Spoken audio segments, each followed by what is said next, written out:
जहाँ अनएजुकेटेड है लोग रहते हैं, जहाँ स्लम एरियाज है वहाँ क्राइम ज्यादा है। क्यों? इसकी वजह क्या है? वो सही और गलत की तमीज नहीं कर पाते। छोटे छोटे बच्चे हैं, नशे में लत हैं। छोटे छोटे बच्चे हैं जो कि शराब पी रहे हैं या फिर जो है गांजा पी रहे हैं और इनके जरिए से करोड़ों कमाकर अपनी कोठियां बनाने वाले हैं लोग। आपके बच्चों से लिया है इन्होंने काम, लेकिन वो काम लिया जो आपकी जिंदगी को बर्बाद कर रहे हैं और इन बच्चों की नस्लों की जिंदगी को बर्बाद कर रहे हैं। इसलिए मैं आपसे अर्ज यही करना चाहूंगा कि ये आजादी के वक्त को याद रखिए। हिंदुस्तान के किसी भी जगह रहिए, किसी भी कोने में रहिए, एक हाथ में झंडा भी लेकर के इस आजादी के जश्न में शामिल रहा कीजिए। गलत फहमियों को खत्म कीजिए। और ये गलत फहमियां ना जाने इंसान को कहां से कहां पहुंचा देती है। इस आजादी के बारे में जानने की कोशिश कीजिए। ये आजादी हमें कैसे मिली, हमारा फंडामेंटल राइट्स क्या है, हम किस तरीके से अपनी जिंदगी गुजारें, मजहबी आजादी क्या है। आजादी का सिर्फ ये मतलब नहीं हुआ कि बस ये मुल्क हमारा आजाद हो गया। आजादी के अलावा जब हमारा कानून बना 26 जनवरी 1950 को कानून हिंदुस्तान के अंदर नाफिज हो गया, पर्सनल लॉज दिए गए, सभी को अपने अपने पर्सनल लॉज दिए गए।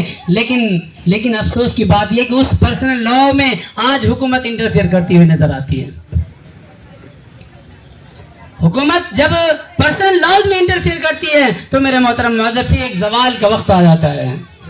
फिर आपस में इत्तेहाद जो होती है वो खत्म होने शुरू हो जाती है। आपको पता है कि सभी को एक पर्सनल लॉ दिए गए। उस वक्त में सभी ने मिल करके डॉक्टर बी आर अम्बेडकर साहब, उसकी तारीख भी बहुत गहरी है, वो बड़ी परेशानियों से अपनी जिंदगी जिए और फिर जब बैरिस्टर बन गए, जब एडवोकेट बन गए, जब बहुत बड़े वकील बने और कानून लिखने वाले बने, तो उन्होंने अपनी किताब में लिख दिया कि जो परेशानी मैंने उठाई है वो हिंदुस्तान का कोई बच्चा नहीं उठाएगा। मुझे हिस्ट्री क्या बताना, आप सब पढ़े लिखे लोग हैं, जानते हैं उनके साथ क्या मामला होता था। आज भी वो मामला शुरू हो चुका है, बल्कि आधा से ज्यादा वो मामला चरम पर पहुंच चुका है। लेकिन बाबा साहब अम्बेडकर ने यह ख्वाब नहीं देखा था कि ऐसा हिंदुस्तान भी हमारा होगा, जहाँ के एक दूसरे से तफरीक डाली जाएगी। मुल्क के कानून सिर्फ उन लोगों के लिए रह गए जो अनपढ़, जाहिल और गवार हैं, या फिर जिनके बच्चे तालीम याफ्ता नहीं है, जो गरीब हैं। बड़े लोगों के लिए कानून की कोई इज्जत नहीं है। मैं हकीकत बयान कर रहा हूं आपसे, इसलिए कि हालात रोज देखते हैं।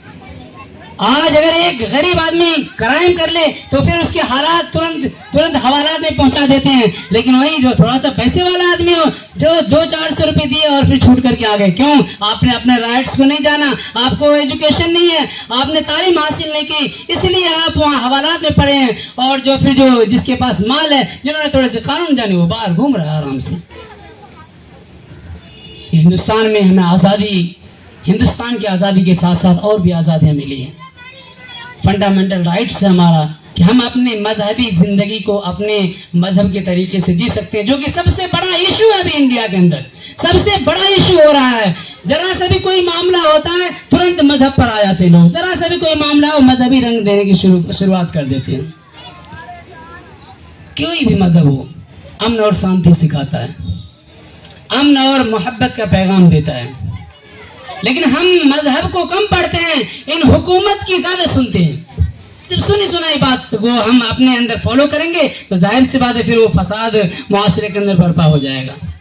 आप पढ़ें, मजहबी किताबों को लोगों को पढ़ाएं। हमने पढ़ा है, मजहबी किताबें पढ़ी है।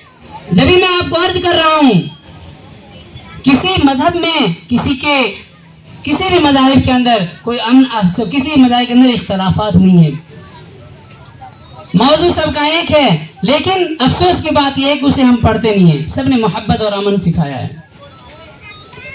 मेरे मोहतरम मुअज़्ज़िज़, चूंकि वक्त भी बहुत ज्यादा होता जा रहा है, आजादी में ये फंडामेंटल राइट्स जो हमें मिले हैं, जो हमें आजादी मिली है, बोलने की आजादी, रहने की आजादी, उसके बाद फिर जो हमें खाने पीने की आजादी, अपने मजहब के तहत जिंदगी गुजारने की आजादी, ये सारी मिली हुई है हमें।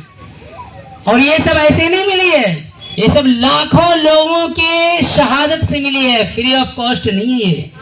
हम इसे हल्के में ना समझें, ये लाखों लोगों के कुर्बानियों से मिली है ये आजादी। और इस आजादी को हम जानने की कोशिश नहीं करते। जिन्होंने 20-20 साल की उम्र में फांसी की सजा पाली, जिन्होंने अपने पूरी जिंदगी काला पानी की सजा के तौर पर गुजार ली, जिनको तोप के सामने खड़ा करके उसे उड़ा दिया गया, ये लोग आज की तारीख के लिए नहीं पैदा हुए थे। ये एक सच्चे हिंदुस्तान और सच्चे हिंदुस्तानी बनाने के लिए अपनी जानों की कुर्बानियां दी थी। इसलिए मेरे मोहतरम मुअज़्ज़ज़, मैं बहुत अर्ज कर चुका हूँ, इसलिए जो भी जिस मजहब व मसलक पर रहे हैं वो अपने मजहब व मसलक को फॉलो करते हुए हिंदुस्तान की तारीख को भी जानने की कोशिश करें। अगर आप हिंदुस्तान की तारीख से नावाकिफ होंगे तो कोई भी आदमी खड़ा होगा और आपको हाथ पकड़ के कहेगा यहाँ से निकल जाओ, तुम्हारा हक नहीं है।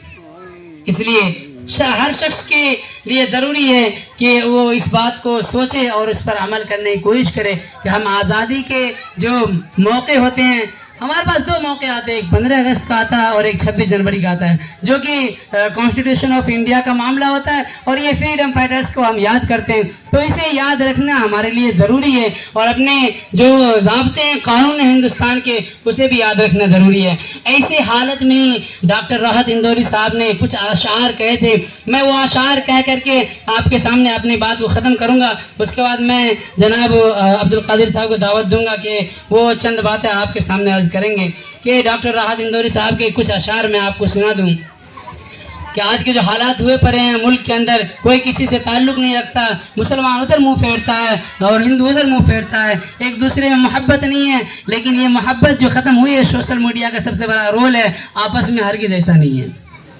हम भी जहाँ रह रहे हैं आपस में ऐसा नहीं है, हम सब मोहब्बत से रहने वाले मोहब्बत पसंद लोग हैं। लेकिन हमें उस तरफ से एक मैसेज किया जाता है, हम उस मैसेज को अनफॉलो और अनलाइक करते रहें।